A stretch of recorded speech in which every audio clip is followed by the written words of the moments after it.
నీకు తాళ ఎవరు కట్టారే? మీరే. చేతులు ఎవరు కట్టుకోవాలి? నేనేనండి. అది ఒకసారి నవ్వు, ఒకసారి ఏడు, ఒకసారి భయపడు. చిన్నప్పుడు మీరెదురు పాడిన పాట ఉందిగా, ఆ పాట పాడు. శ్రీ తప్పకుండా వస్తాడు.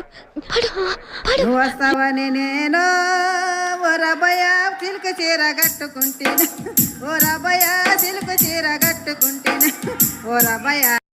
స్కూల్కి వెళ్ళవా? ఏం చేస్తా? ఇంకా రెండు పనులు చూసుకుంటా. ఏం పనులు చూసుకుంటా? గ్యాదె పనులు ఏమన్నా చూసుకుంటా. గ్యాదెలు లేవుగా మనకి. కొనమని చెప్పు. ఎవరిని? డాడీని. సరే గ్యాదెలు కొని ఏం చేస్తా? పేడ కలెత్తాలి. నిన్న ఎత్తను. మరి గడ్డి కూసురావాలి, నీళ్లు పెట్టాలి. నీళ్ళు పెడతా. అయ్యే చేస్తాను. నేను ఏం చెన్ను. స్కూల్కి ఎందుకు వెళ్ళావు? నేను వెళ్ళను. వంట చెయ్యి. ఓ అమ్మ, నాకు కుడి చేయి ఎడమ చేయి తెలుసు కానీ వంట చేయి తెలియదు నాకు.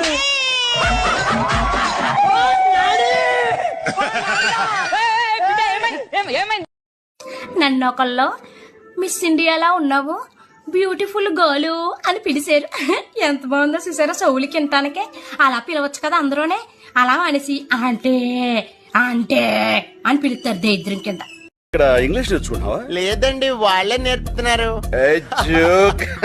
అంటే అమెరికా వెళ్ళాలంటే ఇంగ్లీష్ రావాలి కదండి. Correct correct correct. అవును, నీ హాబీస్ ఏంటి?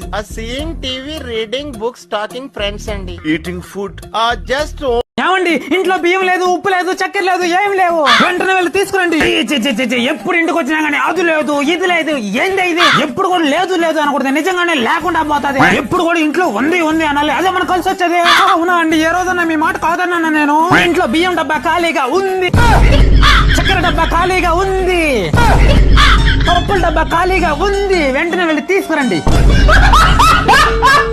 నాన్న, నేను డిప్రెషన్ లోకి వెళ్ళిపోతున్నాను నాన్న. ఎక్కడికి వెళ్ళడం లేదు, ఇంట్లోనే కూర్చో. అమ్మా, నేను డిప్రెషన్ లోకి వెళ్ళిపోతున్నానమ్మా. వెళ్ళు, కానీ సాయంత్రం 6 లోపల ఇంట్లో ఉండాలి. తాత, నేను డిప్రెషన్ లోకి వెళ్ళిపోతున్నాను తాత. వెళ్లే ముందు తాత దగ్గర ఆశీర్వాదం తీసుకోబోనాయన. హలో, ఏంటి నిజమా? ఏమైందమ్మా? ఏమైంది చెప్పమ్మా.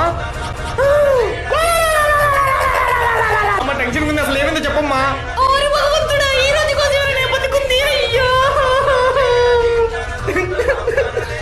అన్నం పెడతా, అసలు ఏమైందో చెప్పమ్మా. మీ నాన్నని కూరగాయలు తీసుకురామంటే రేపు తీసుకొస్తానని చెప్తున్నాడు రా. ఇప్పుడు ఒక ఇంపార్టెంట్ ప్రాబ్లం చెప్తా, అందరు జాగ్రత్తగా వినండి. నీకు ఒక విషయం చెప్తా, ఎవరికి చెప్పావుగా? ఏంటిది? ముందు ప్రామిస్ చేయ, అప్పుడు చెప్తా. ప్రామిస్ చచ్చినా ఎవరికి చెప్పను, ఓకేనా?